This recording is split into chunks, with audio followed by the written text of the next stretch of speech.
Hello and welcome to End Goals, an LCMS Youth Ministry podcast. I'm host Reverend Mark Kiesling, and I'm with DCE Julianna Schultz. We're here to bring parents, church workers, and lay leaders discussions and resources to help your youth ministry meet its end goal, which is young people who are disciples of Jesus Christ for life. Today, we talk about rural and small town youth ministry with DCE Angela Kollbaum. We are kicking off our series looking at different contexts of youth ministry. And while the gospel of Jesus always stays the same, we know that a congregation's context can change programming, relationship building, and Christian education. So we're going to look at how youth ministry in these different contexts is different or the same. And we're going to talk with practitioners who have experience in caring for young people in many of these different settings. So many of our LCMS congregations are in maybe what we might say one-stop small towns surrounded by fields.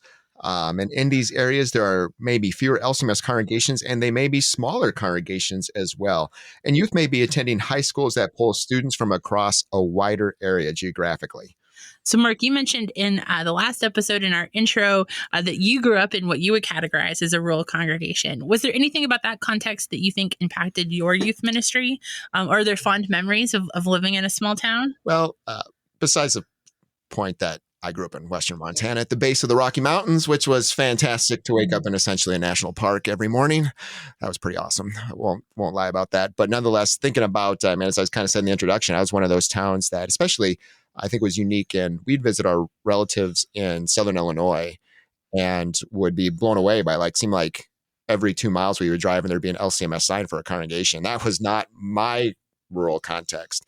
We had members of our church driving 35, 40 miles to drive to our congregation and not drive by another LCMS church on that trip. And so because of it, like I said, we had multiple high schools represented, some large, some smaller, that we were able to come together and have kind of a diversity of growing up, even in that small of a geographical context in that way. So that was one thing that was definitely unique. I could go into a long list about growing up in a small town, especially where I grew up, that really shaped me as a young person. But I think one of those things, again, was that geographical area that my church represented, which was pretty cool. And then I think the other thing too for me, and I think this has changed, and I don't know, Angie might have something to say about this.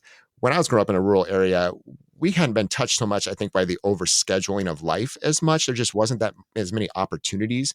And so because of that, a little bit slower down, I got to do a lot of different and unique vocational roles, I think, whether that was as a high school student, whether that was working, whether that was having intergenerational relationships in a small town and a smaller congregation, was a really beautiful thing for me. And so youth ministry in the congregation played a huge part of my life in terms of the amount of time that I got to stay connected to that ministry, as well as friends and adults that I got to bond with through that ministry.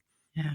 And in our millennial research, we found that congregations that were in smaller towns were more likely to have an idea of where their young people were into young adulthood. Mm-hmm. I mean, they just tracked them better. They networked them better. And part of that is just that really strong social connection you can often have in those smaller communities. But we also saw the young people were following what was typical for the generation in that they weren't staying in many of those small towns, that often they were moving into more urban areas or into cities. And so even though they might track them better, they might not always get to watch them grow up into adulthood, right, as they transitioned into other places. So for us, we're going to dig into more in that context. And like Mark mentioned, we brought on Angela Kollbaum. Angela has been working with rural and youth and families for 25 years. She's currently serving as the DCE at Trinity Lutheran in Madison, Nebraska, and is a therapist in a local counseling agency. Angela received her bachelor's degree in social work and psychology in 1990 from Dana College. She also completed her master's in family life education in 2011 from Concordia, Nebraska, and she most recently completed her master's in theology with her DCE certification from Concordia-Irvine and a master's in professional counseling from Concordia, Wisconsin. So there's fewer Concordias that haven't had Angie as a student than there are who have. She's married to Pastor Todd Kollbaum, and they count of their great blessings 5 pretty amazing kids and 3 amazing grandsons. And so we're excited to have her with us today. Angie, thanks for being on the podcast. Thank you for having me. Well, Angie, welcome to the End Goals podcast. We get to hear a little bit about your biography, but tell us more about your vocations, your roles in youth ministry, and other things that bring you joy. Well, it's kind of ironic. I don't know that this is really where you want me to go, but I grew up in a city and I married an Iowa farm boy. So that's kind of where my everything shifted after we got married. I had always thought I would live like in Chicago or maybe Omaha or something like that. And we ended up, when we first got married, living in Elk Point, South Dakota, which is a little bitty blip in the little piece that comes down between Nebraska and Iowa. And I worked in the social work field and was a volunteer at church, Sunday school, VBS, women's ministry type things, but never thought that that would be a role that would become more than just, here and there. And then my husband felt called to the ministry after we'd been married about 10 years, went back to SEM. And in 2004, at his first call was when I really because we'd made the decision that I would stay home because at that point we had 4 children and we were going to be welcoming our 5th. And the first Sunday we were in the little rural community in Missouri, I think she was the kindergarten teacher, came up to me and she says, "I'm so glad you guys are here. I heard you want to do high school Sunday school." And I said, "Well, I can. I'd love to help you." And there started my ministry. I absolutely loved, because before that I had always done Sunday school for little people. Mm-hmm. And she came, I think, to 2 Sunday schools and then got real busy, and it was Angie's deal. So, and that was all right. I was completely okay with that. And I fell in love with the ministry of the church. I fell in love with a rural community. I never in my life thought that I would enjoy a small rural Missouri community the way that I did where we were in Coal Camp. Because when we lived in rural communities prior to that, it was a suitcase. I worked outside of town. I would drive to the nearest city to do social work. And then I would do weekend stuff. And our church was in our community, but that was about it. So I have served. The reason I went back and got my youth or family life ministry master's was because I felt like I had like a set of tools for social work and psychology, but I didn't have the ministry tools. So I went back, and that kind of launched me into intergenerational stuff, across the board, cradle to grave. I think that ministry is more about how we can come together as a whole rather than siloing us out into, okay, we've got, children's ministry, youth ministry, men's ministry, women's ministry, older adult ministry, widows ministry, all this. I think it's so much more healthy in our communities when we can bring all of those people together. You do have some things that you need to kind of specialize in, but there was a period of time in our church where there wasn't much crossover. And I see in a lot of congregations where we're crossing over a lot more now, and understanding that the older adult ministry has a lot to offer to our young adult ministry, and our young adult ministry has a lot to offer to our children's ministry, more than just setting up chairs at the daycare at the auction every year. So I don't know. I just really love working with youth. I go through seasons where I think maybe I'm getting too old, and then I think I don't, the Bible does not say anywhere in it anything about retirement. And so I'm thinking, as long as I can provide something for somebody, that's, and I might not be hip, I might not be relevant, I might not wear the skinny jeans, I might not do all that stuff. But I think that the kids that I work with know that I bring something different to the table. And I think that older DCEs, older youth workers, older volunteers have a lot to offer too. I don't think you have to be the 22-year-old right out of college. I think they have a wonderful place. I'm not saying they don't, but I'm just saying don't think we age out of it. I think because if we love the Lord and we love these kids, I think those are your 2 biggest requirements. So anyway. I love hearing how God brought you kind of into youth ministry and how you fell in love with that. One thing we like to hear from people who are coming on for the first time is maybe just about their junior high and high school years. Since you grew up in a city, can you share a time where Jesus used a key moment or moments or people even to help keep you and bring you close to Him or the church? I grew up Alcinas Lutheran. Went to the Lutheran grade school, went to Lutheran high school. Church was never an option. It was always just an expectation. And I had kind of a different experience when I was in the Lutheran church I went to. I don't remember us having a junior high ministry at all. I don't remember that being something, because we would do things through the school, Mm-hmm. which is bothersome for me because that means our public school kids weren't getting anything except for their public school confirmation. Now that I'm older, not at the time. And then I went to a Lutheran high school, and high school ministry, youth ministry, was primarily done through my high school because, and I don't mean to be negative with this, because I went to a Lutheran high school, I was kind of written off by my church's youth ministry. It was a volunteer. I was one of two that went to the Lutheran high school. Everybody else went to the public high school. So they kind of put all of their effort into, which I get. So I have tried to make it my kind of thing, is I try to be as inclusive of every single person, regardless of where they're at or what they're doing. Sometimes I think people think I'm nuts, but that's okay. I'm okay with that. But that was one of the things that really, I think, shapes how I do ministry today, is I try to find bridges that we can bring between the kids that go to the public school and the Lutheran school, and bridges between, like you said, Mark, we pull from a couple different high schools because we're so spread out. But my high school experience, I had some amazing Lutheran high school teachers that had a heart for the ministry. And I think those high school educators that I had at the Lutheran high school were so influential in how to weave into my life, my faith, beyond just go to church on Sunday, and then you do your other stuff Monday to Friday, and then maybe you volunteer once or twice in the year. They really taught me that my life, living out my life my faith every day in everyday life, not just in a certain context, and how it has to permeate every part of who you are. So We love to hear those stories of people in different roles who either planted the seeds or they nurtured the growth that was happening to a young person at different parts in their life. So thankful for Lutheran high school teachers and others too that invest along the way. So you get that investment in you, and then you get to serve amazing young people. So tell us a little bit about what you love working with young people in your congregation and in your community.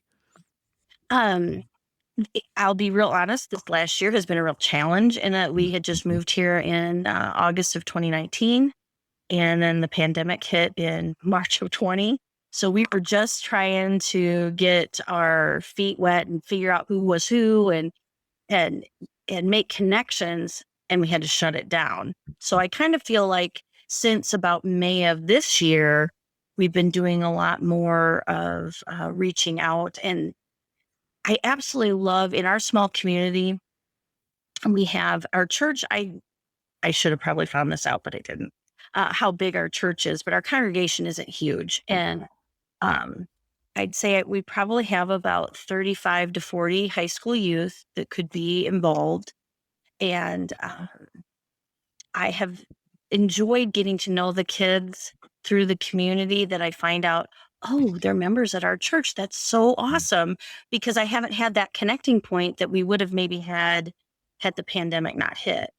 And I kind of enjoy meeting them where they're at, because I think sometimes with high school kids, it's hard for them always, especially since the pandemic and everything. We've seen a real change in how kids interact. And, but meeting them at the pool or at where they're working, and just striking up a conversation with them, I think that means a lot to them, that I know who they are, which has been kind of a challenge, because when you don't know the families, it's really hard to know who the kids are. But that's the nice thing about a small community. I can say, hey, I think that kid that works at Subway, because I don't know, we're a small community, but every small community in Nebraska has a Subway. That's the weirdest thing I've ever experienced, but that's the truth in northeastern Nebraska. They don't have a Casey's, but we have a Subway. Anyway, and I'll say, do we know that? And the elder will say, yeah, that's so-and-so, and that's so-and-so's grandchild, and he's going to be a junior at the public high school or wherever.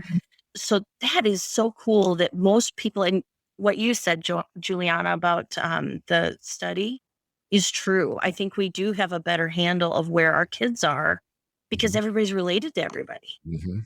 It's the 7 degrees of the Lutheran, in town where you can go, well, do you know who this person is? Because I've never seen him in church. And I sent a birthday card to him and it came back. Does anybody know? And within 2 or 3 contacts, I can figure out where that kid is to be able to track them down, which maybe they don't like. I don't know, but who doesn't like to get fun mail? That's not a bill. So anyway. No, but I think that is a huge advantage, right? And Mhm. rural and small town contexts are going to look very different from place to place. But what might be some of the common elements that you're going to see when you're living and doing ministry in kind of rural areas or small towns? Well, I think something that I've seen across the board, we've lived in 3 different rural communities and I've done youth ministry in each of them. One of the things is, Mark, you made mention of the fact that they don't have all the extra stuff.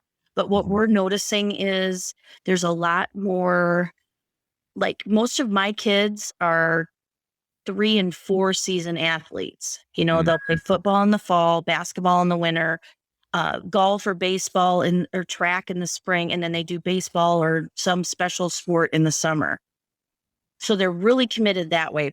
But they're also on mock trial. They're also student council. They're also, in their FCAs. They're in choir, band. I mean, they are very committed because we have such a small pool of kids. And I think so many of our rural high schools are trying to offer just as many things as the larger high schools do today so that the kids have a greater high school experience. And I think that's awesome. But what I see happening is the kids that were really involved are really involved at high school too. And then probably 2 or 3 of my kids are marginally involved with the high school activities and they still come to youth group. So there's a lot of overcommitment in that respect. The other thing I see is sadly the athletic aspect of things has really become, the kids that are playing volleyball in the fall are also playing in a winter league in the winter and playing high school basketball. Mhm. So there's like this trying to schedule, Pastor Todd and I were discussing yesterday how we're going to do public school confirmation. Yeah. And you can't really do it during the week because during the week they've got something every night after school for junior high kids. Yeah. So we're going to go with Sunday after church and that's going to be the time. But I know we're going to run into issues with that because of weekend tournaments and weekend travel ball and all that kind of stuff. But we're going to do the best we can with what we have. So that's kind of an issue. One of the joys of it, though, is the fact that we've got people that will, if they don't see somebody, they know the kids and they'll say, hey, we've really missed you in church this weekend. Or, hey, I saw you went to LVR. That is so cool. What was the neatest thing you did while you were at LVR? And they know our kids. Our older people Yeah. in the congregation know who our teenagers are. They know who they are and who they belong to. And if they don't have a problem asking and saying, hey, who's that kid that was on the end in the picture that, and I think that's awesome because they care and they want to know who our kids are. So. Absolutely. I want to make a slight pivot. So you're talking about the youth and the access that they have now to maybe sports and other activities they're able to do. I want to talk about the youth worker a little bit. And doing youth ministry in rural small town areas might mean that you are less able to access maybe some of the networks within maybe the LCMS youth ministry or other parts of your district or other areas, and just be able to attend conferences or other trainings.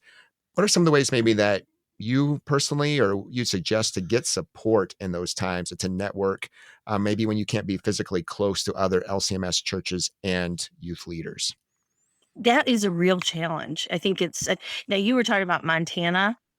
We've been very blessed. The 3 places we've served have been like heavily concentrated Lutheran areas. So, I think one of the first things that I would recommend is check your circuit and talk to your pastor and find out if there's somebody else in the area, whether they're called or not, and just try to connect. Some of my most valuable resources have been both called DCEs and volunteers that have been doing it for, decades. And I think if you can find those people, you can Facebook message, text, email, whatever. I think that's the first and foremost. And I would say if you cannot go to anything else, try to make it to the professional church worker meeting or conference that I think every district does that. I'm not positive, but that's a good networking place to find other people. My husband is the director for rural and small town ministries for the LCMS, and they have a lot of resources for smaller. They do a monthly webinar, and it's all archived on their website, and they cover things with schools, youth ministry, anything related to rural and small town congregations. Youth eSource has been a huge help. Youth Lead, I think if you can, it is worth it to do it for your youth, because it's a way for them to be built up in the word and in leadership skills that they can bring back to the circuit, to the congregation, to the district, whatever that may be. I also run an LCMS youth worker page on Facebook. I try to post something every day that's either fun or not necessarily youth related, but we have had times where people will say, "Hey, I don't know what to do with this." And what kind of back to school stuff do you do or whatever? That page is specific to rural and small town? Yes. Awesome. We can get a link on that on the show notes. Okay. And it's also for called and non, volunteers, whatever. If you work in youth and you need any assistance, that we try to use that as kind of it came out of the RSTM conferences as a forum for discussion.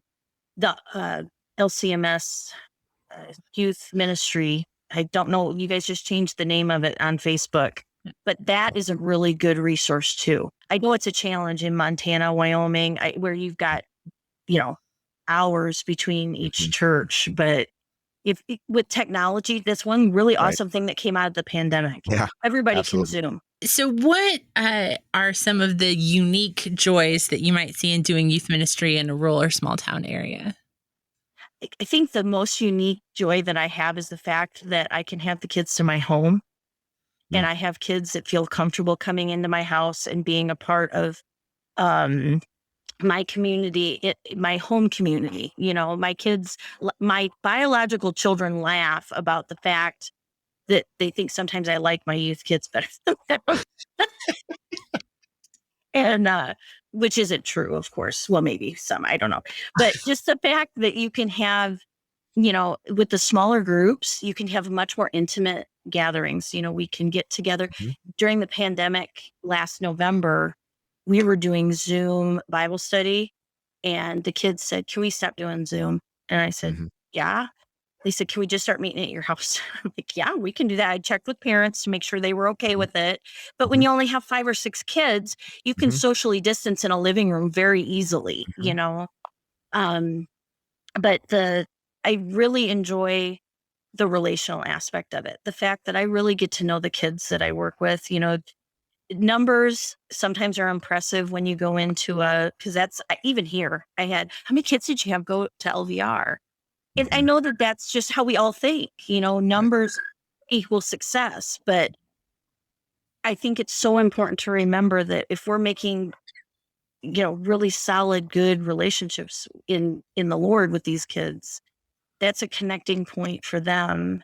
And the other part that I really like about the smaller congregation is the fact that I can be more intentional about connecting them with other people within the church. We've got some young people who are looking into church work, and I've been able to put bugs in ears, and people are just really encouraging and, "Oh, let me know what we can do. Can we help you out with this or help you out with that?" And I think, and I know you can do those in big churches too, but it just seems to be a little bit easier in a smaller congregation because the people a little bit more on a regular basis, because the people that I worship with on the weekends are the people that I see everywhere around town. And I know when we lived in St. Louis, we worship with people on Sunday, and you might not see them again till the next Sunday unless you had something at church. So the lady sitting in the back of the church is the lady who's doing your driver's license on, when you go in. I mean, that's just kind of the way it is in a smaller congregation, in a smaller area. Yeah, and I want to step on to touch on that a little bit. And I think you brought it up a little bit. You're talking about the birthday cards, and when you don't maybe have the right address. So we saw in our research where the positive side of the connectedness of a congregation, them relationally, and I think maybe for someone who's maybe especially new to youth ministry, we've talked about the positive side of it. Would you say what are some things you might say more about that to be aware of when maybe not a negative, but maybe some of the other sides of that when you do know everybody? What are some of the things you maybe have to walk through in a rural, small town context for a congregation? The history, the connections, the relationships what have you learned in that time that you might pass on to another youth worker in that context? I think you need to be cautiously optimistic. I think sometimes you have to remember with families, and we've actually had this happen where families don't get along, and there have been history, and there's been hurt, and there's been things that have happened. The positive is I'm not a part of that because I didn't grow up here. I didn't have a part of any of that stuff. So I can love both of them without any baggage or anything coming out of it. So I think listening to the stories and showing compassion and prayer for them, because some families can be very enmeshed and there can be a lot of hurts. I think that's why, and I don't know what I've seen in small rural communities, that's why some churches, there are 3 or 4 different Lutheran churches. If you start digging into the history, it's because back in 1904, 2 brothers got mad at each other about something. So the one brother went and started the other church in town, and then the other brother stayed there. And then so some of these things are like 100 years old, and people don't even know today why it is they were arguing. Right. They just know that so I think listening to the story and understanding helps a lot to understand why some families function the way that they do, and not judging them for that. It amazes me how, what's the word I want? How, not tenacious, but strong that some of these communities have been, that they're still going 150 years later, despite all of these things that Satan has thrown at their congregations, and either through pastoral leadership, through family things, whatever that might be. So I think just being very careful as a new worker, my husband and I learned that early, to just sit back and kind of get an idea of where the people are so that you can care for them where they are, rather than coming in and saying, well, this is what we're going to do, and this is going to be the savior for everything, and this is what it says in the Bible, so we have to do this. Not that I'm not, that probably wasn't the best choice of words, but this is because we want to do what's in the Bible. But just being, what's the word? Cautiously optimistic, just giving everybody the benefit of the doubt, but listening to the story, because I think sometimes the story will inform where we're at today, even if it's over 100 years old, because you can, and you're going to, one of the toughest parts for me in rural ministry has been when you've got cousins that are of the same age and they don't get along. Yeah. And well, are they going to go? Well, if they're going, I'm not going to go.